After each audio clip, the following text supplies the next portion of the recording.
అందరికీ నమస్కారం. నిన్న జగన్మోహన్ రెడ్డి గారి మీద జరిగిన దాడి చాలా హేయమైన చర్య. దీన్ని నేను తీవ్రంగా ఖండిస్తున్నాను.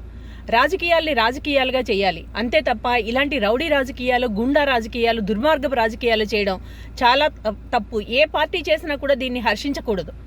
అయినా చంద్రబాబు నాయుడికి హత్యా రాజకీయాలు, గుండా రాజకీయాలు కొత్తేమీ కాదు. ఎందుకంటే ఇట్లాంటి రాజకీయాలకి ఆయన ఆద్యుడు కాబట్టి.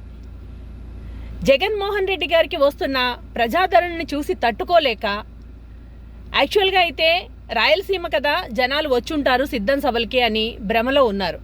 కానీ అదే సభలు ఇప్పుడు గుంటూరు జిల్లాకు కానీ కృష్ణా జిల్లాకి వచ్చేసరికి ఆ జనం ప్రభంజనంగా మారి నీరాజనాలు పడుతుంటే అది చూసి తట్టుకోలేని చంద్రబాబు నాయుడు గారు ఇలాంటి దుర్మార్గపు చర్యలకి పాల్పడుతున్నారు. చంద్రబాబు నాయుడు గారు అండ్ ఎల్లో బఫూన్స్ మీకు చెప్పేది ఒకటే: అరచేతిని అడ్డుపెట్టి సూర్యుడిని ఆపడం, ఇలాంటి చిల్లర చేష్టలు చేసి జగన్మోహన్ రెడ్డి గారి ప్రభంజనాన్ని ఆపాలనుకోవడం మీ వల్ల కాదు. కానీ వేరే దారులు ఎంచుకోండి. అవసరమైతే ప్రజల్లోని మద్దతును కూడగట్టుకోండి, అంతే తప్ప ఇలాంటి పిచ్చి పిచ్చి చర్యలు మాత్రం చేయకండి. మీరు విసిరిన ఈ రాయే రేపు మీ రాబోయే ఎన్నికల్లో మీ రాజకీయ సమాధికి పునాది రాయి కాబోతుంది.